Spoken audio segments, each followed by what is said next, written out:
Welcome back to the Sport in Crypto podcast, season 2 of a 15-part interview series where we interview leaders in sport and Web3. And maybe even in this season, we're going to do 2 guests and 1 host. Might be funny. But today, we are joined by a special guest, opening batsman for season 2, Sandy Khaund, the CEO and co-founder of Credenza. How are you?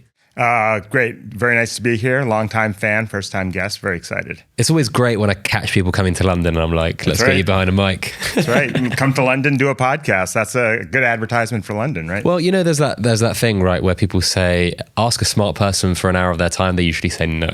Ask a smart person for their time and say you're going to record it. They usually say yes. Yeah. It's the pride that we have in people actually wanting to listen to us. Absolutely. I'll take that. Tell the audience a little bit about you and your journey up until this point. Sure. So my background is kind of a mix of tech and business. I have undergrad and grad degrees in engineering, and I have an MBA. I've worked at a number of Fortune 500 companies, Lockheed Martin, Intel, Microsoft, Time Warner, Turner Broadcasting. I'm from the San Francisco Bay Area, so you have to work at startups. So I was the COO of a social networking company that was sold to Stardoll in the 2000s. I was the CTO of an out-of-home advertising company called InStadium that was acquired by Gimbal back in the mid-2010s.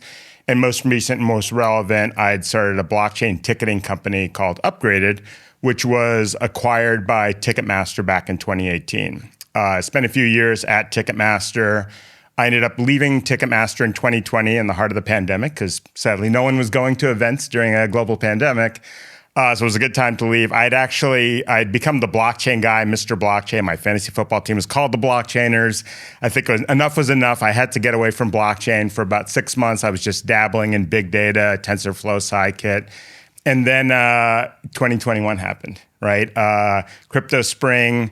I was on the board of directors at MakerDAO, and decentralized finance became a huge thing. And of course, the whole NFT craze. My phone's blowing up, people asking, what's an NFT? Which one should I buy? Is this what you were doing when you said you weren't doing crypto back in the ticketing days? And I was like, all right, I think it's time for me to get back into blockchain. And my take was, I felt like what NFTs and even some of the other things that were going on blockchain were happening at the time were still underserving what the technology could provide. And so started fiddling around. Once an entrepreneur, always an entrepreneur. So I had kind of codenamed it NFT++. In programming parlance, plus is an increment. It's sort of the next piece. And I'm like, what is the next phase of NFT? And that's where ultimately I started the company Credenza. And we'll probably talk a little bit more about that. But at a high level, it's really it's inverting the model, thinking less about the assets, thinking more about the wallet, that the wallet can basically represent a universal identity, a personal identity that's agnostic to platform as well as PII compliant, because there's nothing about your keys that basically say who you are. And suddenly thinking a lot more about the data that can be put on the blockchain associated to that individual identity. So that's been the last 2-3 years of my career. We're going to get to that in a moment for sure. Let's rewind a little bit. Blockchain ticketing startup 2017. What was the aha moment for you there? And what kind of reaction did people have? Because look, I've been in crypto since mid-2017. I don't really remember people talking about blockchain ticketing back then. And so what was the landscape like when you built this thing and people were getting some attention? What was that bit of your journey like? You know, it's funny because it was actually 2015. And the origin story around it is that I was at InStadium at the time, and I was kind of thinking about leaving. And we had gone to see a customer to talk about the digital platform we were working on at the time. And when we showed it to him, he's like, okay, yeah, that's interesting. What about ticketing? We'd never thought about ticketing. So we said, yeah, we'll get to ticketing. We're going to get to ticketing eventually. What do you think about this? He's like, yeah, that's fine. When are you getting to ticketing? And when a customer asks you for something twice, you throw away everything you're talking about and you focus on his problem. We said, what's wrong with ticketing? And he said, you know, when I give a ticket away, I don't know what happens to it afterwards. It's usually a PDF file.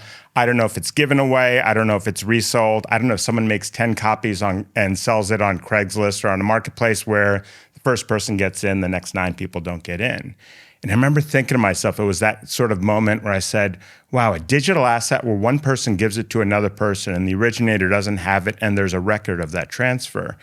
I guess that can't exist. And I'm like, wait, it does exist, and it's Bitcoin. And this is 2015, so it was specifically Bitcoin at the time. And I said, what if you created a Bitcoin concept, but instead of me having one Bitcoin, giving it to you, and now I can't, with the double spend problem, can't give it to anybody else. What if we did that with tickets? And so once, an entrepreneur's kind of got that itch he can't help but scratch, kind of went down that pathway, started working with colored coins. I guess they would call them ordinals First now. NFTs on Bitcoin. Exactly. And so started playing around with that. And then about 3 months later, I kind of had the formulation of an idea, had written some code, and then I touched Ethereum. And I always say that Ethereum, two things for me. Ethereum completely changed my life. Ethereum also was probably the most interesting thing to happen to computer science in that the 10 years leading up to when I found it in 2016. Simply because the idea of smart contracts, all the things that were associated with it, suddenly now, instead of it just being sort of an entity, it had dimension, right? You could create these smart contracts. These smart contracts not only represented the tickets, but they could represent rules and security aspects around it. They could represent extensions and entitlements. When all those things came together, I threw away all the code I had written in the previous 3 months, started from scratch, and said, I'm betting my company and frankly my career on Ethereum and smart contracts, and I've never looked back. And is that the reason why you say Ethereum changed my life? Yes. Because it was like such a moment for you? It was. It combined, not to get too deep into the computer science of it, but years earlier, Microsoft had innovated on this concept called Khaund. It was a component object model. It was the idea of how do you create these like disparate sort of entities of programmable objects. And it was always really difficult. And they had DCOM, which was the distributed version of it. It was a very difficult thing to implement. And of course, it was kind of unique to Microsoft. And suddenly you had this decentralized open protocol where all these things could exist. And I always say that even the blockchain part of it was like that epiphany of like, oh my God, like something that is just agreed upon by everybody can leverage. That was the first part. But when the second part said, there's a security aspect to the smart contract that when I present these credentials, I'm allowed to run certain code that other people aren't. So the proof of that in the NFT or crypto world is like, I'm allowed to sell my tokens and you are not allowed to sell my tokens because I present that private key. I saw all the endless possibilities, and tickets just happened to be the great first use case for me that was like, hey, I'm already working on tickets. This is great. But I was already thinking even back then about a lot more applications for what we could do with that. And talk me through the uptake in some of your customers from the blockchain ticketing perspective. There must have been if this is building the thing to being acquired by Ticketmaster, there must have been like a journey there, right? Yeah. I always love the graph when people talk about what the startup trajectory seems like and what it really is like and all the insane perturbations. And for me, there was the enthusiasm of like, oh my God, I'm onto something, this is great. But you have to remember that Ethereum was in its frontier release where it was very buggy, inconsistent, and then it got to its homestead release. And you got to remember, there was no, like if you were to write an app in Swift for iOS or Kotlin for Android or even JavaScript or Node.js, there's infinite amounts of Stack Overflow posts about it. You can find any information. I was a pioneer in the Ethereum and the Solidity programming space. So I would ask the questions and I would answer my own questions. And so it was kind of difficult to write really good code. Meanwhile, a lot of these Ethereum instances were relatively slow, were relatively expensive. We had to decide if we were gonna like run our own instance. And then when we started talking to customers kind of drove what the product became. And the most important thing about it was almost like there was the movie back in 1999, Fight Club. It was like the first rule about Fight Club, don't talk about Fight Club. The first rule of selling blockchain, don't talk about blockchain, right? It's got to take, and that's been a fact of my life for the last 9 years that I've discovered is that as a guy that works on blockchain, the most important thing you can do when you're talking to someone who doesn't really care about the blockchain is talk about it. Don't talk about it. Focus on the customer value. Focus on why what you're doing couldn't be done before and what's different. And particularly when we were talking about tickets and our first pilot customer at the time, we were doing interesting things with the Los Angeles Angels in Major League Baseball. And the idea of being able to control the transfers, track the transfers, see who had the tickets, a lot of things that even now I would give a lot of ticket companies like my old friends at Ticketmaster a lot of credit that they've done a pretty good job managing. But we were pretty early in the way we were able to show the analytics, being able to restrict certain things. And that's what led us to do it. But it also meant don't talk about the blockchain, run a private blockchain. So we ran our own private instance. They didn't want it on the public blockchain because they didn't understand what it means. And then you have to remember, this is 2016. So it was before you had the 2017 run up of the crypto, the crypto run. And I always say that we went from FUD to FOMO. In 2016, it was fear, uncertainty, and doubt. 2017 was fear of missing out. And that goes to, and you kind of alluded to it, we didn't have a token, right? So we kind of missed out on the fun of 2017. And everybody said, when's your ICO? We're not having one. And they're like, like the two heads you're in thing. crypto? Yeah, exactly. Yeah. Exactly. I think he's opposed. I don't think he understands blockchains. Like, I understand it more than you ever will. And it just doesn't make sense. But ultimately, and just, to where we actually, Ticketmaster found us, and it turned out to be a great match.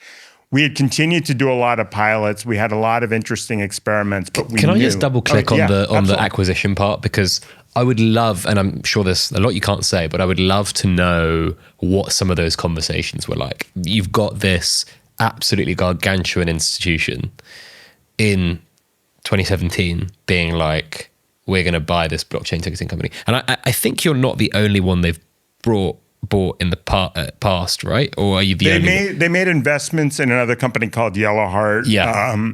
Excuse me. They've talked to and worked with other companies. I think we were the only one, at least at the time, and maybe something's happened since, but we were the only one they bought at that time.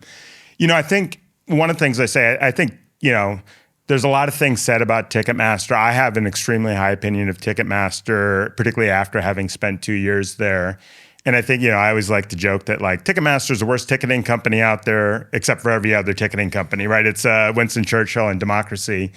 And Ticketmaster is very forward thinking about the technology. They tried to push things. And I think they recognized as they were building their own platform, and they had this really impressive sort of back end called Presence, which was really ambitious, but they kind of recognized, what if blockchain's the future, and are we painting ourselves into a corner by picking on this? So I'd like to think to a certain degree, and this is me speculating, I can say to some of the conversations, but some of it was a hedge, some of it was recognizing that there was a very interesting technology here that was probably, our application of it was a little ahead of its time, because you have to remember, we were still at a situation where even on our private blockchain, we were doing seconds per transaction, not transactions per second, right?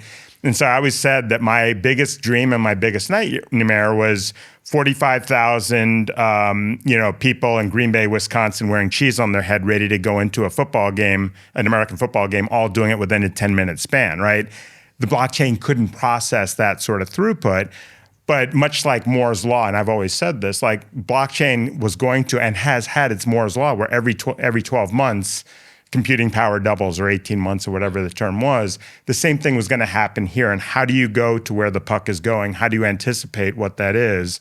And if blockchain was the security piece of it, Ticketmaster needed to have a play in it. We had good assets. We had a good approach. I think the most important thing that we did differently than a lot of the other blockchain companies is that we put the client first, not necessarily the fan first. Our idea was, our clients are trying to run a business. They're also the ones that pay us. How do we allow them to build their covenant with their fans, as opposed to saying, like, fans want this, we're going to build this, because then a client's not going to buy it. Clients got to take the interest of their business and their relationship with their fans first. We learned that when we went through the selling process. And I think Ticketmaster's always done the same thing. They're going to do what's in the best interest of the Golden State Warriors or the New York Yankees, and then let those teams who have the relationship with the fans do it. We always had that, and I think that's where it was a nice fit to say, if they were going to place a bet on blockchain, it was going to be on us. And 7-8 years on, where do you see that specific part of the industry? Blockchain ticketing, I don't know how much you've kept up to date with it. There's been some innovation. I've still not personally seen the aha moment, but I'd love to get your insight. When I left Ticketmaster fully and I was completely severed, a good friend who's a pretty high exec at Ticketmaster asked me, he said, okay, you've left the company, all the earnouts and everything like that have been paid out. Be honest with me, what do you think about blockchain ticketing? And I took a second and I said, I think it's going to happen. I don't think it's for the reason everybody thinks it's going to happen. I think everybody thinks it's about managing resale or protecting the market or saving Taylor Swift or any of these other sort of amazing events. And I'm like, if the blockchain is a programmable platform, the idea of thinking about the ticket as a multidimensional instrument that is really about the customer, that's the opportunity. The thing that happens in tech that's really important is that rarely is an incumbent beaten by a challenger when you're facing them square on, right? When I was at Microsoft, Google really began to dominate the market. It was a search engine that really took the dominance of Windows away. Apple was a big beneficiary of it, but at the end of the day, Windows became less important when it was about a text box with a Google logo on top of it. And I would argue that Google's biggest threat is not Bing or another search engine. It's a chat prompt. It's a chat GPT prompt. And the idea of let me just ask something and let them do the searching for me. I don't think a ticket, I mean, I think SeatGeek's a great company as an example. I think that's fine. But I think ticketing is going to be more interesting when you think about the ticket as more than the ticket. I think blockchain allows that to happen. Even as some of the things that we do with Credenza, even though Credenza isn't targeting ticketing, I think there's an integration to ticketing because at the end of the day, a ticket's just part of your sports experience. If you love your favorite club, you love your favorite team, you're a big fan of university, college football in the States, you build a relationship with that rights holder that cuts across a number of different areas. A ticket's just a way of getting into the stadium when you're outside the stadium, right? That should be just one part of it. The fact that we isolate it leaves a lot of opportunities open, and I think the blockchain is going to be the best method to make that happen. Resale, Ticketmaster's done a better job than people realize covering it, right? The stuff that they've done with SafeTix, which was built when I was there, I think they're doing a great job. I think where they haven't, if I were to kind of lean on them a little bit, where they haven't is integrating sort of the ticketing experiences with some of the other pieces out there. Blockchain is sort of this universal data bus can create this much more holistic opportunity that I think ultimately fans are going to appreciate and rights holders are actually going to be able to do great things with. I would say that as someone who has used Ticketmaster at teams in the UK, teams in the States, I've had awful experiences. And it's in part due to, some of the kind of hysteric Taylor Swift style headlines. I've never really had that to happen to me where it like crashes and you can't get a ticket. I suppose that's just like tech, right? If you haven't, it's no different to trying to get 1,000 people through a small door to some extent is kind of how I imagine it. Where I think it really falls down is you have these like big contracts done with sports teams and the user experience never gets better. And I actually think that's a bigger, why I'm not particularly hot on blockchain ticketing is I actually think that's a bigger opportunity for innovation is just making it easy to buy a ticket. Yeah, sure. That's like, if lowest hanging fruit, that's the easiest thing to do. I am curious to ask though, why, when people talk about like fraud proof, secondary market sales inherently embedded, where anyone can pick them up and do it wherever, and the fraud controls stay because it's smart contract embedded. Why don't you think that could be a big thing on the blockchain ticketing side? Well, I think a couple of things we have to remember. It starts with, Ticketmaster. When I was there, Ticketmaster did 450 million tickets a year, right? Only so many of them were Taylor Swift level, crazy secondary market. A lot of them are small shows at a club in London or in New York or anything like that. A lot of them are not sold out shows. A lot of them, there's a lot of things that are there. So we have to start off with the fact that Taylor Swift, Beyonce, these Blackpink, all these artists that have these hot tickets, they represent a very small part of the audience. I think we need to start with that part. I think on top of that, I do think there's aspects of the industry that aren't.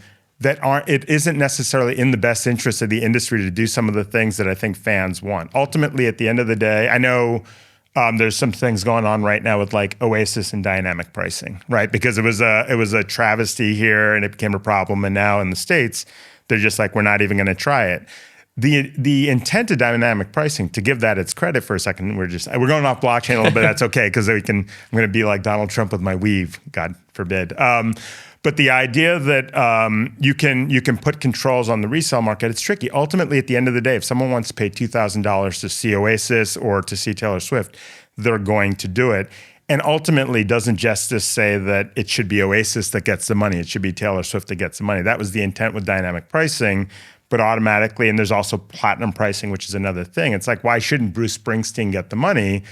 But then fans get upset. So instead, it's like, okay, I'm going to lower the price to $200. And I always say, when you have that problem, or you didn't have a Taylor Swift problem, a lot of people did with the on sales.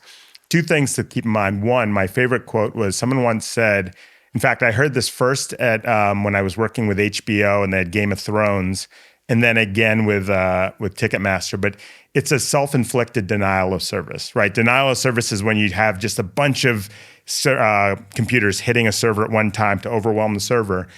Ticketmaster asks for it. They say at 10 a.m., Taylor Swift tickets are going on sale. And yeah, there are wait rooms, and then a million people, and to your point, try to jam into that one door. And it's like, okay, that's kind of ridiculous. But here's the problem. It's not just me and you and the other Swifties that are out there. It's billions or whatever of bots, right? Many programs set to just buy the tickets, not with any intent. Bots don't like to go to shows. They just buy them on behalf of someone who are going to flip them on the secondary market. So it's a constant cat and mouse game. And to your point, I don't know if blockchain's built to handle the volume of on sale. There's still a lot of scaffolding that has to build around that ultimate sale. Remember, so how do you pay for the ticket? Is it a crypto purchase or is it a fiat purchase? Remember how hard it is to do the fiat purchase. If you've ever purchased a ticket when it's like a tight window, it's like you have 2 minutes to make this purchase. Quick, find a seat, lock the seat down, find your credit card, get it in, all this other stuff. There's so much there that blockchain has to do besides just simply now the ticket's in your MetaMask wallet or whatever it might be, and you're going to be able to do it. What Ticketmaster's, and again, it's the democracy of ticketing, right? It's the best out there for what they do. A lot of other ticketing systems couldn't handle that as well. I don't think blockchain gets its advantage to your exact point about ease of use, which is the bigger problem. Yeah. And I don't think the resale problem it thinks it's solved isn't already solved in a way that the industry wants it. I do think that the collection of tickets that might sit in a wallet is interesting. I think there's a CRM aspect of it. Again, it's kind of what we think about with Credenza. I think there's a lot of other things blockchain can do, but I think people have fixated. In fact, whenever they call it NFT ticketing, it drives me a little nuts because it's like, there's so much more there. Why must we be so reductive about NFTs with everything we do? And at the same time, I always like to write, there's been like over 100 blockchain ticketing startups, and a lot of them now dead, a lot of them still alive, a lot of them run by very smart people. I know a bunch of them. There must be something there, and there will be something there. I'm just waiting for that aha moment when there's enough capital and enough smart people aiming at a large mass of retail users. Something will stick. That's just kind of how tech iterations work, right? And I think the more we create ubiquity around the value and the usage of the wallet, the more we create wallets as usable items as opposed to, MetaMask, and with all due respect to MetaMask, and I'm a very big MetaMask fan for a lot of things, but I can be. I always use my brother's about 6 years older than me. He hates tech. He's a doctor. I hate blood. We're a doctor and engineer in our Indian family. We're the perfect couple, but we hate each other's worlds. It works great. But he's the biggest sports fan I know. He's a bigger sports fan than me. And I always imagine when the NFTs were really big in 21 and he was a big Miami Dolphins fan. It's like, Dan Marino has an NFT. How hard would he go after it? He'd be like, he would get stuck at the MetaMask part. He wouldn't what 12-word phrase? What are you talking about? I'm supposed to write this down. And he'd be on to customer support, which would be me. Every 5 minutes, Sandy, help me with this other piece out. We have to make technology accessible, right? I always say, the newspaper became something when Gutenberg invented the printing press, and then it could get to the masses. Henry Ford didn't invent the car, he invented the assembly line, and suddenly Ford became a household word. How do we do that? How do we have our printing press or our assembly line for blockchain? And that's for the last 9 years. That's what I've been focused on is how do we make it easy? How do we make it straightforward? How do we make it so that my older brother can participate? And let's dig into what you're doing right now, right? So you've alluded to Credenza, you've talked a little bit about it. Give us the high level pitch and then let's get stuck in. Yeah, so and I as I mentioned, as you said, I alluded to earlier, but it starts with the idea of thinking about it from the wallet out as opposed to the asset in. So the way we look at it is that if we have these blockchain wallets with the associated identities, we can not only have assets, because we're used to thinking about the blockchain as assets, your game tokens, your NFT tokens, your cryptocurrency, your ERC20s, anything like that.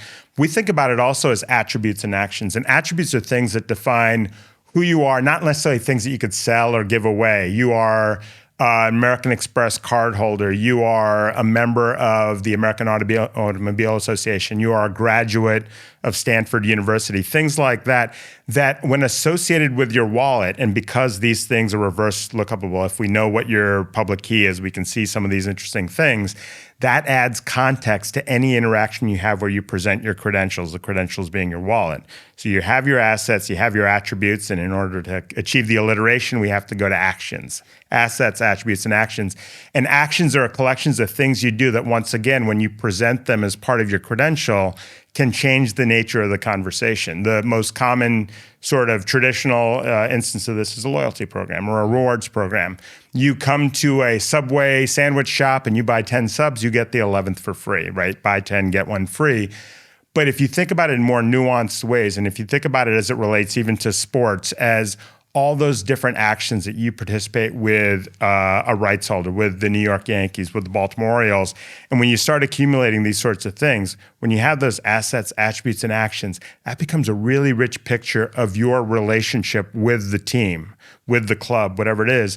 And now the team can operate with you differently. And because it's on the blockchain, because it's decentralized, everybody can participate. What you create is almost this data commons. It's a secure commons because we're using the smart contract to nail it down. But suddenly you can write your ticketing data in there. You can write your concessions data, your merchandising data. Sponsors can participate. What that does is not only does it store the information so that a rights holder can look at it, but you can, with certain governors, be able to syndicate that information out to each of the other constituencies that are there. Traditional CRM systems, all the information comes back to the rights holder. The rights holder does it, and then they send you a mail the next day saying, hey, thanks for coming to the game.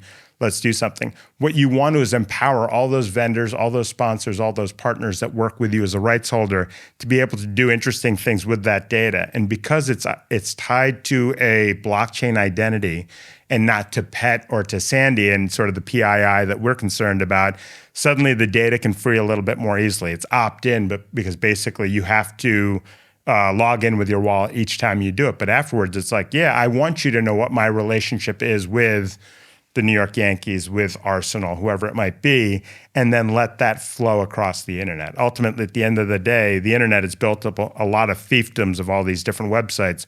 What we're doing is saying, let's create one cohesive experience around what a team does or what a fan does with a team. And the example I always like to have, what would I tell my mother-in-law when she asks what I do for a living?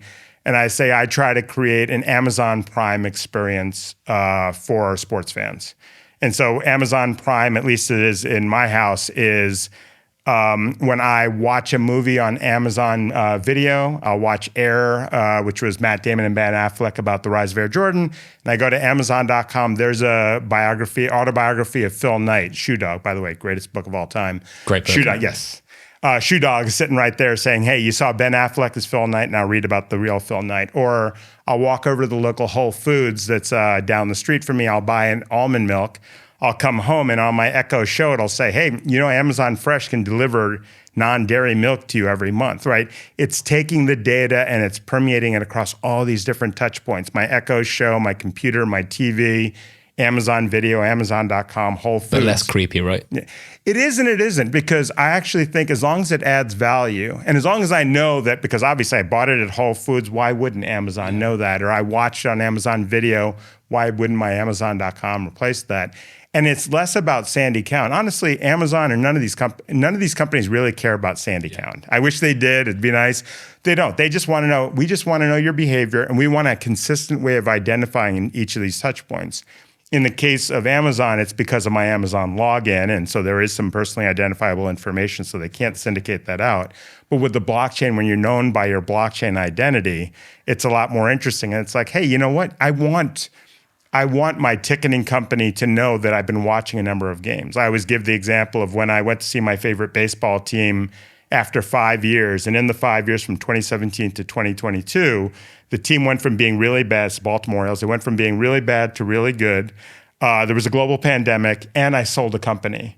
And so by 2022, I said, I've got to go back. They're out of the playoff race. I don't care. I miss Camden Yards. I miss Baltimore. And I even told my wife, it's a true story, I said, I'm going to go to Camden Yards. I'm going to buy something really stupid. I'm going to make a ridiculous purchase. I'm asking for forgiveness now. So I got pre-approval on a dumb, a middle-aged man purchase. Flew out there. My roommate from college was nearby. He's like, hey, I'll go to the game with you. Fantastic. New York Mets fan, doesn't care about the Orioles, hadn't been there in 5 years either. We both get to the stadium and walk in. We get the same experience. Me, who watched 140 games on MLB TV, including when I was getting jet lagged at 2 a.m. in London that year, the guy that owns I buy a hat every time I'm there. I have 5 Orioles jerseys from over the last 20 years in my closet. And this guy who's a Mets fan. We got the same experience. They should have been on top of me, as quick as you can be. Hey, Sandy, the Adley Rutschman signed jersey, we know he's your favorite player. It's right over here. And Sanjeev, my friend, you can go buy some beer and just make us some money, but we know you don't care about Adley Rutschman the way Sandy does, right? That, and it's not even about Sandy, right? It's just about some guy who happens to watch a lot of baseball and has come 3,000 miles to come see a game. And, from a MarTech perspective, personalization at scale is hard. And there's loads of research to show that actually it doesn't increase kind of opt-in or participation. I think when you configure that towards sports fans, it's not the case, right? But and I'll reference something someone said on a panel with me very recently, who works for a really big rights holder. And they said, Lacoste is one of our big sponsors. I go to a match. If I go to the Lacoste store, I don't get a discount. I don't get anything. Me as an Arsenal fan, I've flown with Emirates before. I don't think there's ever been a link there. And, the ownership groups that own Arsenal, they own the LA Rams and the Denver Nuggets, right?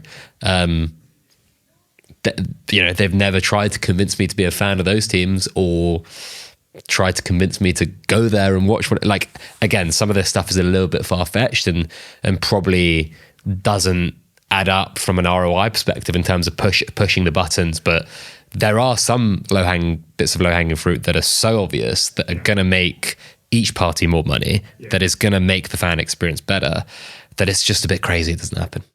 Well, and I think, you've dedicated, this part of your life to sporting crypto, right? This intersection between what blockchain does and what sports does. And part of the reason why I think it's great and why I'm a fan is because sports is different, right? I had this conversation with someone recently where I was mentioning that I was having an argument with someone on Twitter, on one of my sports accounts. And we were talking about how certain players have certain behaviors, in no other no other business would you ask a player, you ask an employee to do something. I'm like, that same player was paid $4 million coming out of college because he was a first-round draft pick before he threw one pitch for a professional team. In no business does someone get $4 million before they do anything for a team. Sports is a strange bird, right? How much has Lionel Messi made in his career? Mbappe, all these amazing people, they're football players. They're playing a kid's game, and yet we are so passionate about it. And the stories that I've heard just being around sports of people and just talking to people about how much they love it. And the comment that, in fact, we were in a conversation, I think we were talking about this, where, politics, religion, and sports, right? People are so passionate about those things that it's different. And part of Credenza's remit long-term is to be beyond sports, right? I think there's things we can do in music and entertainment, in retail and hospitality, but sports is great because sports is passion. Sports is your year kind of aligns with I'm a baseball fan. When it's March, I know it's spring training. I'm an American football fan. I know in August, it's getting ready for the football season. It's like clockwork, almost like the weather. We trust it as much. And because we have that passion to do that, I think that changes how we react, right? I pay $35 to put a hat on my head that has a logo of my team. I'm a walking billboard for my favorite baseball team, and I paid $35 for that privilege. How many other businesses work like that? So when you have the opportunity, especially for these truly rabid fans, to show them a little bit more, to point them in the right direction, to just basically say, you're different. We're not going to treat you like someone else. I think that's really important. We were doing a study at one point. One of the common things, I'm not sure if it's as popular in Europe, but in the U.S., a lot of these National Football League teams have what's called a PSL, or Premier Seat License. It's or personal seat license. It's the license to buy. I learned about that recently and thought it was one of the most insane concepts I've ever heard of. Well, I love joking that I think when it first came out, and I think I was in business school at the time, I said, can you quickly explain it for people that don't know? Yeah, but effectively, and it's usually done around the time of financing these large stadiums. So now we have these hundreds of millions or billions of dollars put into stadiums. And a lot of times, some of the financing is done because there's such a demand for season tickets and again, season tickets, I know not is a bigger probably deal in the US than it is in the UK, but season tickets, the right to buy or the ownership of every ticket for that season. You buy a personal seat license, that gives you the ability to get first rights on any seat or the seat that you have chosen for that arena. So you will pay $15,000 so that you can buy section 402 row X seat 3, and you'll be able to pay it. So as I remember it when it first came out to me, I'm like, so you mean I'm paying for the right to pay you money every year? Shouldn't it be the other way around, right? And now it's absolutely brilliant. And I think every NFL team does it. I'm a big Tennessee Titans fan. They have a beautiful stadium coming in Nashville. And that's part of how they're doing the financing. But what's interesting is, and this reminds me a little bit of, the sponsor problem that you were getting to a little bit with Lacoste, and we can talk a little bit more about that in a second. But what am I paying for? Like, if I'm just paying for the right to buy a ticket, and by the way, the team isn't very good. What's going on here? I think the Atlanta Falcons had a problem because they went to the Super Bowl right before their new stadium opened. Everybody bought the tickets because they're like, oh, this is great. And they've had a bunch of rough seasons since. And suddenly you have a bunch of personal seat license holders that aren't really buying tickets, right? They're like, what am I doing with this thing? But the truth is that we actually did some research. We actually went to a bunch of PSL owners. We said, are you glad you own it? And they said almost to a T, the ones that complained said, I get no special regard for having this entity. I paid a lot of money for it, and the guy next to me went to the resale market, bought it. Treat me better, treat me different, treat me like I'm special, right? I've shown you all my love and my gratitude for all these years. How do you do it for me? From my perspective, and again, sort of trailing it back to Credenza, the idea of being able to show your credentials and saying, I'm not only a ticket holder, I'm not only a season ticket holder, I'm a personal seat license holder, gives the opportunity to say, we're going to do something more for you. We're going to make sure that you appreciate your purchase. Ultimately, venues aren't, it's not even a sports business when you talk about live events, it's a hospitality business. It's the same thing that the Marriott or the Four Seasons or Hilton tries to do. It's like, how do we make sure you come back? How do we make sure you have a special time? How do we make sure you feel like you need to come back to one of our establishments, maybe even in another city? So let's talk a little bit about the conversations you have with rights holders. How do you sell it? How do you sell this issue? Because a lot of teams, a lot of leagues, as you alluded to, they care about bums on seats. A CCO of a big soccer team told me that. All I care about is bums on seats. I've heard other execs at teams say our CRM system is basically the season ticket holders, right? So you've got an industry that is Stone Age tech-wise, right? And know your customer-wise, right? Like, again, I use this example way too much, but I do think is just screaming at us, which is Barcelona sold a huge sponsorship deal to Spotify, a tech-native company that has dominated their own market. Barcelona said, we've got 300 million fans that you can have access to. Spotify said, well, how many of them can you actually access? And they said 3 million, which is 1%. Right. And so that got renegotiated as a deal because of that. And so this thing's staring us in the face. How do you best sell it when you're talking to rights holders? Yeah, the biggest trick is everybody has a true north, right? So you describe some of them's bums and seats, some of them is we just want to know our fans better, broadly speaking, the CRM aspect. Some of it is like we already sell out the stadium. Where's the ancillary revenue? Where's the additional revenue? I'll tell you how not to sell it and our mistake of the first year, right? This is part of being a startup entrepreneur is making the mistakes and trying to course correct it as you go along. But I think the first year we walked in, we said, we were the genie in the magic lamp, right? Give us your wishes and your wishes are command and we will do, we can do anything. We can do this, we can do this. And it was so overwhelming with the options of what to do that people are like, I don't know where to start. And it's like, well, but we need some, and it was sort of a détente. It's kind of like, you go first. Yeah. No, you go first. Yeah. And then they wouldn't call us back, right? And suddenly it's like, I'm sitting by the phone waiting for the call. And what we kind of realized as we had more and more conversations and we listened as much as possible is that there was a consistency in what everybody kind of needed. And it goes a little bit to exactly what you described, which is this concept of CRM and data and how do you make the data more effective, right? Because ultimately, if the ultimate high order bit is revenue, right? Like you want to make more money, whether it's with bums and seats, whether if it's selling more kits, whether it's selling more beer, whatever it might be, you want to make more revenue. And that usually starts with knowing your customer a little bit better. And we like to say, the famous story of the ancient mariner, water everywhere, not a drop to drink. And we like to say data everywhere, not a drop to drink, right? Like you have all the data. We spent all these years collecting data and building all these systems, but there's no way to apply it in a really meaningful way, right? Even as you described the Barcelona Spotify example, the other part is like, great, we got 3 million. Okay, what can you do with them? We can email them. Well, sometimes email works, sometimes email doesn't work, and you don't want to overwhelm people with email. They'll just unsubscribe. It kind of makes things worse. And as you are with Sporting Crypto, you respect, like, you're going to see from us every week. Just stay tuned for Monday mornings, and you're going to get your fix, and you're going to be happy with it, right? Like, you want to do that. You don't want to sell like people to the point where they're getting inundated. So how do we take that data and make it more actionable? How do we make it more extensible?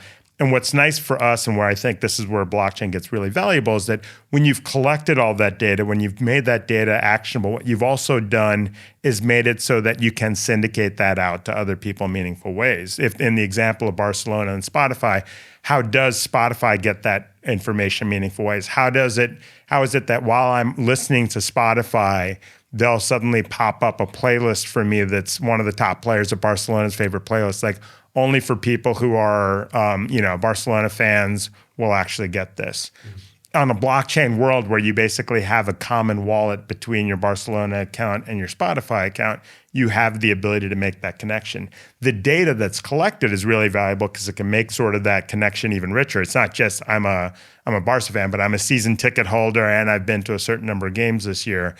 Start with data and kind of work your way out. And what that also means, and this is really important, is blockchain's not the hero of the story, right? With crypto, blockchain was the hero of the story. With NFTs, blockchain's the hero of the story. With this one, blockchain is what NoSQL is, what Amazon Web Services, what Oracle is. It's under the surface, but it's making the magic happen. It's a little man, Wizard of Oz terms, it's a little man behind the curtain, not the big, apparition appearing on the screen. I want to dig into so many bits of that, but before we do that, I need to go into our ad read. So I need to remind you that this podcast is sponsored by the HBAR Foundation. The most beloved sports brands understand that what fans want is simple, a reason to be passionate. The HBAR Foundation enables brands and fans to share their passion on-chain using the Hedera network, the most used sustainable enterprise-grade DLT for the decentralized economy. Visit linkedin.com/company/HBAR Foundation to learn more and get the latest HBAR Foundation and Hedera network news. This podcast is also sponsored by Credenza. Credenza harness blockchain technology to power a real-time data synchronization platform that transforms customer data ecosystems. We make data more relevant and actionable for sports brands, teams, leagues, and IP owners. Find out more at credenza3.com. That's 3 the number. How did I do? Did it justice? Great. I couldn't have done it better myself.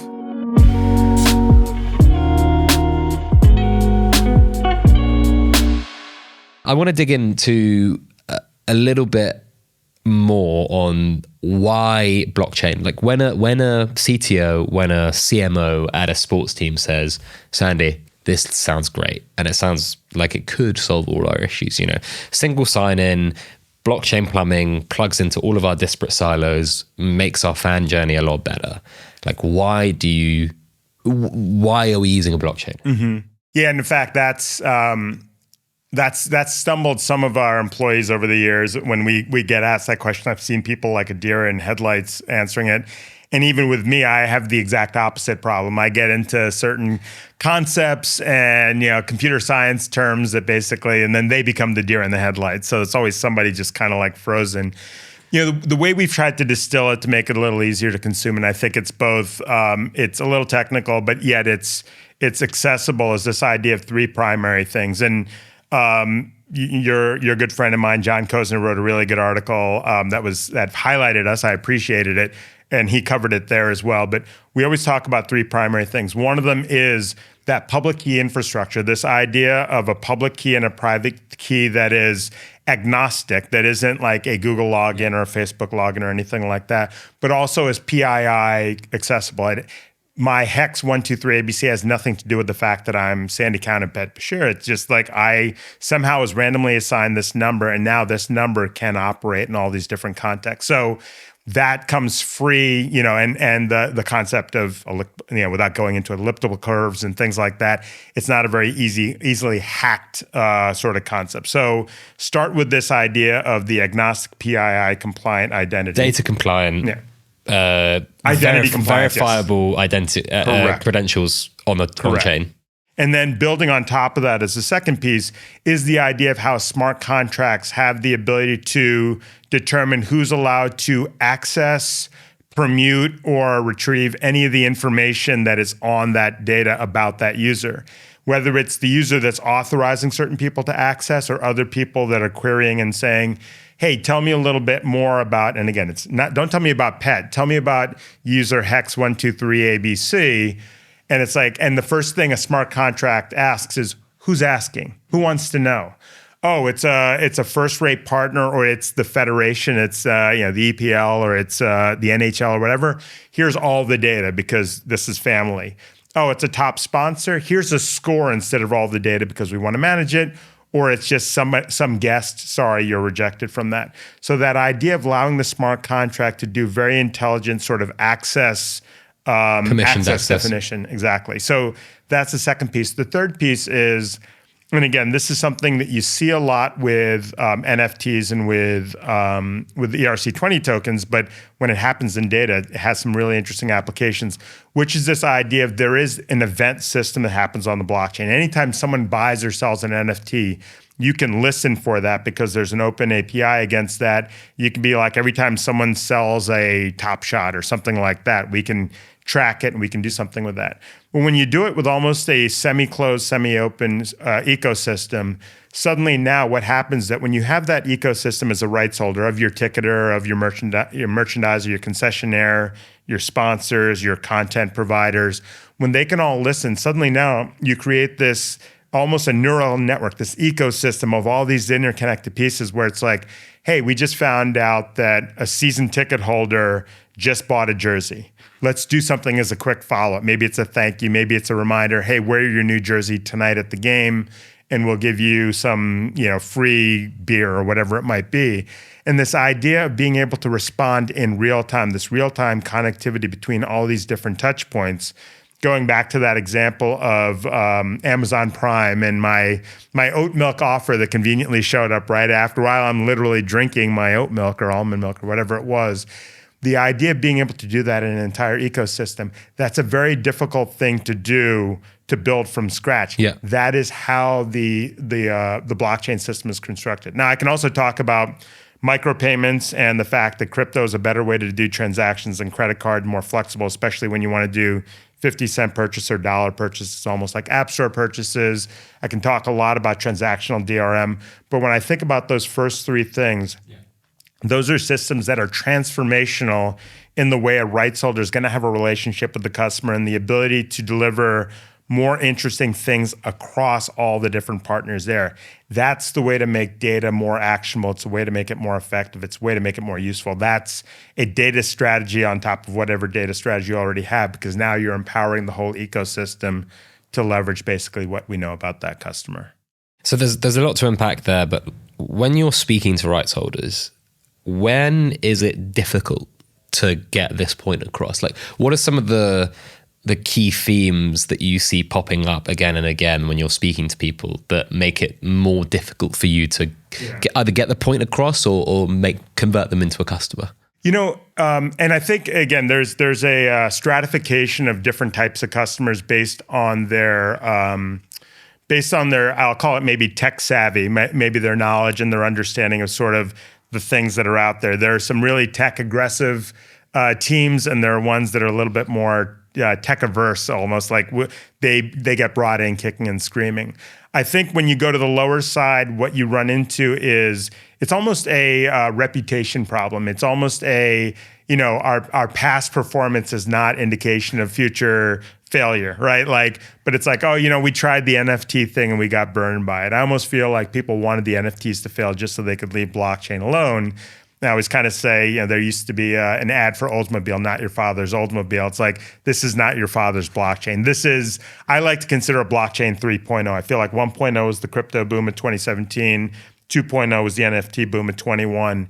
And I feel like there's going to be a data boom that happens in 25 around this next generation. And we always used to say at Microsoft, we always got it right at 3.0. So I'm hoping that I'm going to get it right on behalf of us for 3.0.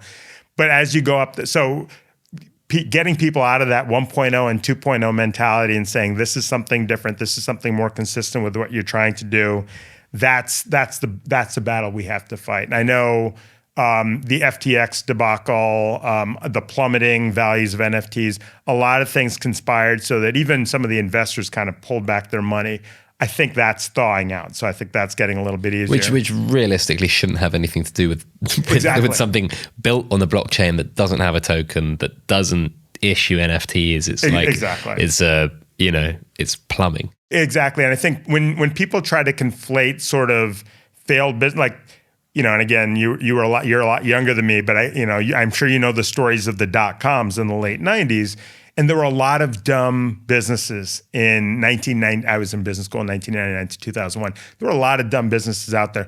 There was also Amazon.com. There was also Google, right? There's also a lot of eBay, these companies that have stood the test of time because foundationally, they were the right companies built on the right concepts of how do we add value in a way that is better than what the incumbent approach is. And I think that's what we're trying to do. I think that's what's out there, is that when we're focusing on customer value, and that's why even as we go up the stack, we try not to focus on the blockchain. What we say is that this is the way you traditionally sell. Even some of the more, the more advanced teams will still lean very heavily on email marketing. And there's just a lot of things wrong with email marketing. Or they'll do a lot of what we call rear view marketing, which is something happens and 24 to 48 hours later, they'll respond.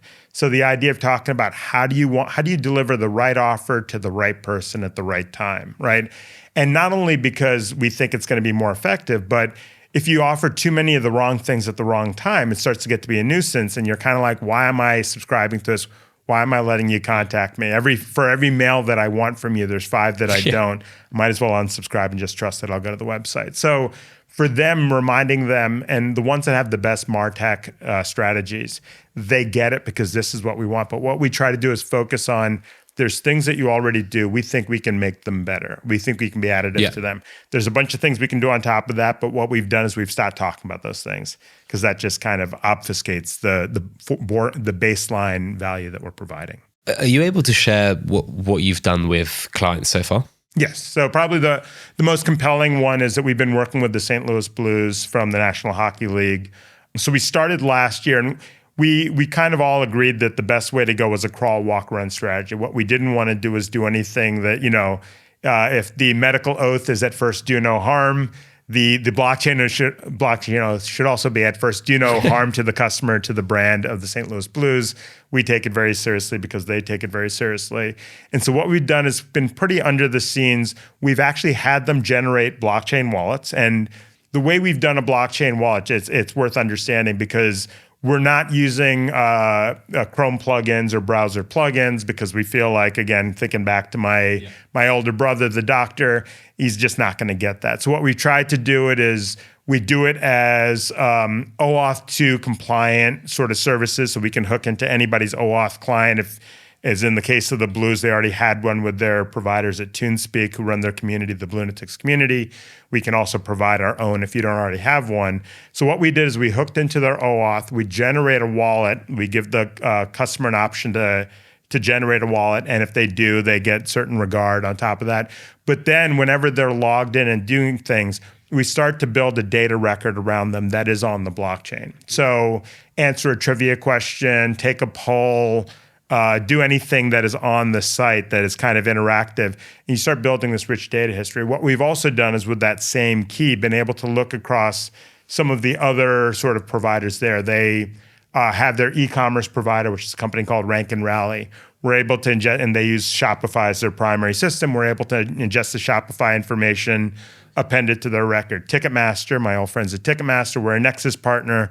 We're able to take those records. And suddenly now what we create is this composite sort of set of information around it that not only can manifest, and this is coming soon, so it's a little bit of a sneak preview, can not only manifest within their Bluenatics community so that there's a special My Offers where your offers are going to be associated and based on the activities that you've had with the Blues in the past, but you can even go to a point of sale system. We work with a company called Retail Cloud, and Retail Cloud can read our QR code, which is a zero knowledge proof generated QR code that can be scanned, decrypted by the Retail Cloud sort of software. And it's like, oh, Hex123ABC. Again, not pet, Hex123ABC. You've been a great customer. We're just going to give you 10% off this order if you qualified for certain things. So we're starting to create that hyper-personalization, which again, as you say, in some contexts don't work, but in sports, because there's such a wide variety of ways people engage, like the casual fan versus the crazed fan, we can bring that to every touch point, whether it's in the community, whether it's at a retail point of sale system, whether it's on their e-commerce site, and change the experiences for people. And that's what the Blues have given us the latitude to do. And we have a few other things that are kind of in the hopper that I can't share, but I'm very excited about. But what are some of the results been off the bat with some of the activations you've been able to pull off? So we've had tens of thousands of wallets that have been actually generated without much issue, or not much issue that people are complaining about. So that's always a good sign. With the personalization, because we're just rolling out the personalization right now, there's probably fewer numbers we can talk about to a certain degree, but the fact that we have been able to create these really interesting sort of composite profiles around it, and we know that we're going to be able to change sort of the offers that are there. Our expectation, the way we want to be able to measure ourselves is to say, are we offering the right offer to the right person at the right time? And that we're going to see with kind of the same way that when you look at Sporting Crypto and it's like, are people clicking on the newsletter? Do they find it interesting enough? We have the same thing around, are people reacting to the offers, or are they blowing it off? Are they seeing certain value in what they're offering? Because we knew that you went to see the Blues play the Flyers last time. You know, let's see what happens this time. Maybe you want to go back because maybe you like the Flyers particularly, or you have a friend that liked the Flyers and it was a rivalry. But overall, the goal is to showcase that when you do this, people spend more money or spend more time in a spurt. Exactly. So you can almost think of the hierarchy, and I imagine a lot of the viewers out there will always think about, like, you know, I had a friend of mine who's formerly a Ticketmaster, and I loved it because he basically said, we want to get you a season ticket. If you don't get a season ticket, how about like a partial, like a 13-game plan? No. Okay, buy a ticket ahead of time. No. Okay, fine. Buy a ticket at the gate or at the venue, and oh, you won't even go to the game. Fine, watch on TV. And you're always trying to push people up the stack. And pushing people up the stack isn't just you're here, now we're going to push you here. It's like, get to know us a little bit better, get to do stuff. So participate in the community more. That's a good sign. If we can increase engagement in the community, it's going to make them more likely to want to get that other ticket. And suddenly they'll go from buying a ticket day a game to pre-purchasing a ticket, and they go to enough of those, and then suddenly they'll want to get the 13-game plan. How do you move them up the stack to ultimately where the dream of that, the rights holder that you were talking about earlier, how do you guarantee that every seat has a bum in it by the end of the day, like before the season even starts, right? Certain NFL teams do that. For a team like the Blues, most Major League Baseball teams, they have empty, and Blues don't have too many empty seats. They do pretty well, but a lot of these teams, baseball, have 10, 20,000 empty seats, 50,000 seat stadium. You're lucky if you get 30,000 on average. That's Missed opportunity. And that kind of hierarchy changes as we get more digital, right? Because you've got like rabid, as you said, rabid fans that live 10 hours away, 15 hours away from the team. And they might go once a season, twice a season max. But like they are still willing to do things in the digital realm that don't necessarily need them to be in the venue. Absolutely. That I don't think have been leveraged very well. Absolutely. In fact, and there's an often quoted statistic that came from Adam Silver that said that 98% of NBA fans will never set foot inside of an NBA venue. I'll even take it one step further, which is like there are times when people, I have this phrase in my head I think about, I don't know if it's a common phrase, but it's sports tourism. Sports tourism basically says, I'm going to travel somewhere intentionally because my team's playing there. And one of my favorite examples, my cousin has a husband they live in New Jersey in the States, who unbeknownst to me became a huge Tottenham fan, right? And I was just like, wait, and he and I were both NHL fans and the Devils. Like I was kind of I just thought he was like a hockey guy and a football guy. He's a Giants fan. And then he's like, oh yeah, like we watch every match, he and his kids. And so for his 50th birthday, which was this past April, they flew the entire family, their closest friend's family, 10 of them, went to Tottenham to go see a game. And when you fly from New Jersey to England to go see a game, you're not buying the cheap seats, right? It was 50th birthday. It was all systems go. Like, Tottenham needs to know this. This person just flew a long way with his entire family, 10 people in tow. We've got to make sure this is an unforgettable experience, because then when he goes back, he's going to keep doing stuff with us. We got to make sure in ways that are respectful, we monetize him effectively, that he gets to buy everything his heart's desire. And maybe we find a way to get him onto the pitch and he's willing to pay for that. And it's not a big deal to someone who comes to every game, but for someone who comes all the way from, New Jersey, this is something huge. I want to ask some more broader questions, right? So you've talked about this data, blockchain 3.0 being data-led, right? What do you see the biggest opportunity right now for sports brands with this technology? I think in the previous season, which we recorded and published last year, there was a lot of loyalty, there was a lot of gaming, there was a lot of fan engagement, there was a lot of connecting those silos. What do you see as the biggest opportunity? Yeah, and I have to put in a quick pitch to say that I always hate when they use the term. I'm not needling you here, but I always hate when people use the term loyalty in sports, because you don't need a program to engender loyalty. I love the teams I love, and you love the teams you love, because it's ingrained in us. And to not do it is to violate rule number one of being a sports fan. But I do understand it. I also know that a lot of rights holders that I've talked to basically eschew broad loyalty programs. Ultimately, it's giving rewards to people who would have paid for the thing that you're going to give to them. Therefore, it's cannibalizing sales, and it doesn't necessarily help too much unless you're willing to get the data. But then, what is the value of the data? I actually think, from my perspective, I do, and obviously, this is still about capturing the data and aligning the data.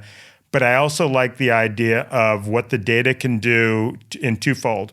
One is, how do you help the vendors, the people that represent you? Because ultimately, I like calling them rights holders. I've done it this whole time specifically because ultimately these clubs, these teams don't sell the tickets. They ask a Ticketmaster or SeatGeek to do it. They don't sell the merchandise. They ask a Fanatics or another company to do it. They are basically the licensing programs that allow these vendors to do it. So you have to enable those vendors to do it. But something you said earlier that's really important, you were talking about the person you were on the panel with, and I can guess who it is, and he was mentioning the connection to Lacoste. And the idea of enabling sponsors in meaningful ways. And I think I had a different conversation with him, but with the same person. And his comment was like, it's incumbent upon the rights holder to make sure that there's significant value for sponsors, so that when the time comes that they question, boy, we're paying a lot of money to this rights holder, are we getting our ROI? It needs to be clearer. The blockchain and this connective tissue that you can create between that fan, going back to that Lacoste fan and saying like, not only does Lacoste know that this person is a tennis fan, or not only does the rights holder know that this is a Lacoste wearer, but they also know that this is the favorite player, or this is the favorite team. allowing a sponsor to basically leverage the data that's coming from the rights holder to be able to customize the experience because there's an affinity, that's huge. And so when you ask like, what should rights holders be thinking about? I like going to sponsors and having the conversation about sponsors as much as I do about the partners, because I think there's revenue opportunity. In the world of ticketing, sponsorship, concession, merchandise, and content rights, sponsorship is really the only infinite one. You can only sell so many tickets before you run out of space. There's only so much beer people can drink or jerseys that people can have. But if you can find more and more places to put that brand or enable people who are paying in to be able to get greater value, then the sky's the limit there. And that's what we feel like we're enabling with this connective tissue that we can create between a rights holder and a sponsor around that fan data and that fan affinity around whatever it is they care about. When you look at this industry in a slightly broader context, it might touch sports, might not. What do you think is being over-egged or overhyped at the moment? I think there's a lot of people. I think the easy, I'm going to cop out to a little bit of the easy answer. Everybody's running to AI. AI is revolutionary. My mind is blown by the things that every now and then I ask it to do. I'm like, I'm going to stump it, and I never stump it, right? The concept of generative AI is fascinating. It's cool. I literally, for my weekend softball team, I was messing around with silly logos or, because we were trying to create a mascot or whatever for our team. It's a little bit of a running joke. It's amazing what it can do. But generative AI in sports, I keep seeing people come up with that. And I want to say that there was a major role, I think, at one of the major sports leagues that was just like, head Gen AI person. I'm like, is that really, like, what is it that you're expecting to do then? We actually had a partner or a client that was kind of like, hey, we want to work with Credenza and we want to do stuff in Gen AI. I'm like, I don't know what you can do there. Like, we don't need to generate the AI. Like, sports is sports is sports. Now, Amazon Next Gen stats are awesome. I love those things. Those things are amazing when they give you some, like, there's a 32% chance that an average center fielder catches that ball or an average wide receiver catches that ball. But this idea that we have to kind of, when you have a hammer, everything's a nail. And generative AI feels like the hammer right now. Sports, it can apply to sports. How? I don't know, but it can do it. Let's respect that ultimately at the end of the day, the sports that we love, whether it's your football or my football, depending on which side of the ocean you're on, like there's always going to be an evolution of the game, but it's still at the core of the same thing, right? It's a bunch of men on a really large pitch trying to kick a ball through a goal or trying to take an odd-shaped ball and throw it down the field, right? Let's not try to make it anything it's not. Let's just take the experiences and let's make sure that that experience is optimized for what we're doing right now. And that doesn't mean generating anything new. Yeah, my brother's a software engineer. He's a senior machine learning engineer. And I always say to him, I'm like, aren't these things just like mathematically predicting the next word in a sentence? And he was like, yeah. And I was like, so like, yeah, exactly. And there is some crazy, amazing stuff, right? But I think it's it has to be used in the right context, in the sense that you and I might use ChatGPT rather than Google now, but like we can't shoehorn the same tech stack that does that into like almost everything. Yeah. And sometimes like I get people messaging me being like, wow, look at this amazing thing I did. I took this book and I put it into ChatGPT and it turned it into like 10 bullet points. And I was like, that's great, but what are you doing with those 10 bullet points now? Right, yeah. It's giving you a summary. That's right. That there's a means to an end. And I think there is a lot of hype in the same way there was a lot of hype in crypto in 21, and it's the same kind of thing, right? And I think, and there's this concept of the hype cycle, right? Yeah.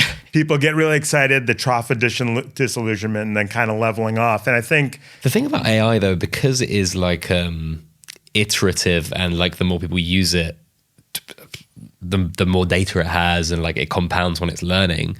But when you see stuff where it's like, actually, sometimes these models are getting dumber because people are using them, and so you can have those peaks and troughs. It makes me think of they had the Microsoft model, and people. I mean, it's just kind of not a great story, but like people were saying like racist things or whatever, and they were basically training it to be like this racist bot, and it's like, oh god, like we're taking these models and we're ruining it by putting people on top of it. And by the way, there's also, and I was kind of preaching about this last week to somebody, I think it was to my wife, but like there's also a lot of fear around AI, and there's going to be something that's going to be figured out with society, but we need to figure out what AI is good for and not good for. And everybody's so worried about ripping off, making Eminem sing the Barbie girl song or something like that, and that is blasphemy and it's wrong. But there's also going to be an amazing thing that AI does around helping blind people. Or I always kind of say I'm probably going to be one of those people that starts losing his memory a little bit, but it'd be great to have the cognitive skills of me. I don't know if I have great cognitive skills now. Hopefully I do. But in my 50s, when I'm in my 80s, hopefully if I should live so long, those things are great, but we have to be patient with technology. Bill Gates once said that I think I'm going to paraphrase, but he said, technology is never as far as you expect it to be 3 years from now, but it's also a lot further than you'd expect it to be 10 years from now. Technology is not linear. It's almost like it's parabolic. It starts lower, but it kind of slopes up. The blockchain, I always love telling people while I was in my blockchain ticketing days, we went from transactions per second, seconds per transaction to transactions per second to dozens of transactions per second to by the time I left Ticketmaster and we were using Quorum internally, or that's the one we were moving to, we were getting 1,000 transactions per second. And for the public chains, we're seeing the same thing. And I always like to remind people, I was on stage, I still remember in December of 2019 at a blockchain conference, and I said, Ticketmaster does 450 million tickets on the blockchain. I would love to put every one of those on the blockchain, but the truth is, in December 2019, we couldn't. Yeah. It just can't happen. The throughput, the latency, it's just an engineering fail. We already know that ahead of time, so let's stop talking but people a lot smarter than me are working on this stuff, and it's coming, much like Moore's Law and chips back in the 60s and the 70s. And I feel like that's what's happened. All these great blockchains that are out there that are getting these tremendous throughput rates, and we've worked with a couple of them, and it's oh my God, I feel like my original iteration of Upgraded, my ticketing company, feels like punch cards compared to what we have right now. And it's come so far, and it's only going to get better. The new L1s, the L2s is another approach to it, side chains. A couple of last ones. What are crypto skeptics right about that the industry needs to get better at? I think, and this is one of the things that we're trying to solve, but I think crypto is still it's built for the if you know people, right? and so again, I have a MetaMask wallet, I have a Trust wallet, I get this stuff. And I think if you really care about broad-based adoption, if you really care about, I've seen Bitcoin valuations or projected valuations being well, what's the total money supply in the world? That's the Bitcoin valuation, right? It's well, that assumes that money kind of goes away and it's just, Bitcoin. The more apt comparison is gold, right? If you're going to do that, it's gold's market cap is this, right. And this is fair enough. But when people are there is 20 trillion worth of everything in the world. And that's And that's how many people can really use it in a meaningful way? How many people can really transact with it in a way? And I've always said that part of the problem with crypto right now, in my mind, is that it's more speculation than transaction. And when it becomes transaction, that speculation comes to fruition. But until then, the people that are dealing with crypto in a lot of cases are people that are just doing the buying and the selling. And you have to make it accessible. You have to make it something that my mother-in-law could use, that my older brother can use, that people can use in very easy ways. So thinking about the UI, thinking about the interaction, thinking about how do I get between me and my money, right? Visa is a wonderful thing, or MasterCard or American Express or whatever your favorite credit card is, because first it was just a piece of plastic in your wallet. Now it's just on your phone, right? I go up and I just paid for lunch and I just tap my phone and it knew that it's oh, here you go. And that was wow, that was 3 seconds. It was 10 pounds and I'm done and I'm off and on my way, right? You have to get that fast. Andy Grove used to say, to beat the incumbent, you have to, and this is the only paranoid survive guy, but he said, to beat the incumbent, you have to be twice as good as the incumbent. What is it that makes blockchain twice as good as the incumbent? Ease of use is going to be one of the most important things, and we're not there yet. What are they wrong about? That the NFT was the death knell of, and was proof that blockchain does not work, right? I think there's a lot of people that are basically blockchain's a silly tool. Blockchain's a silly, and by the way, I've met tech people, I've seen tech people on my LinkedIn feed that are basically, they dismiss blockchain as unnecessary, right? There used to be a flow chart of there used to be a flow chart of like, should you use blockchain? And it's like, it asks 3 questions and like yes and no, right? And a month before I got to Ticketmaster, there was somebody that did a presentation, and somebody else, and it eventually got to me, took a picture of the flow chart. And it was basically like, should you use blockchain? No, right? It was just the immediate dismissal because no one wanted to actually think about it, because what they did is they reduced it down to speculative crypto and NFTs of pictures from Beeple or whatever, like, you know, sort of trendy thing. It's like, there's no use for that. Those things are meaningless. And I'm like, in 1996, homepages were meaningless, right? I used to have a homepage in 1996, Sandy's Place, and Sandy blinked. It was really cool, right? Yeah, but, you know, homepages eventually became commerce, and commerce eventually became, you know, photo and video content. And now we all go to YouTube or watch Netflix, and we buy our stuff on Amazon, and it's actually changed the world. Limiting the blockchain to NFTs and to speculative crypto is to do a disservice to the technology. And I think that's the part that, like, it kind of gets my blood rolling a little bit when I see it on LinkedIn. I'm like, I challenge you to a duel, right? Like, ready to go take them on and like have that conversation. Well, we'll wrap up on that note. Thanks everyone to listening or watching, whatever you're doing. Sandy, where can people find out more about you? So LinkedIn.com. So Credenza3, I think you mentioned the URL, credenza3.com. We're also on LinkedIn. We try to keep that up to date. And for me personally, it seems a little backwards. My Twitter handle is Sandy Upgraded. Upgraded is in my old company. I got tired of changing it because I kept changing it. So it's just Sandy Upgraded. And also Sandy K, or Sandy Cage, I think, for Twitter. Yeah, would love to hear from anybody, and happy to talk about all of this. I can talk till the cows come home about it, as you can tell. If you haven't already, please subscribe to the Sport and Crypto newsletter as well. If you just go to sportandcrypto.com, that's the easiest way to find us. You can find me at Pet Barisha on X, and you can find me at Petrip Barisha on LinkedIn as well. Just remember that none of what we have said during this show is financial or business advice, and this content is for informational purposes only. Web3 is underpinned by crypto, and crypto is volatile, meaning you can lose money if you're buying these assets personally or as a business. Where we are recording right now in the UK, the majority of crypto asset companies are unregulated. Please leave us a review, subscribe, like, comment, all that good jazz, and we'll have more content for you soon.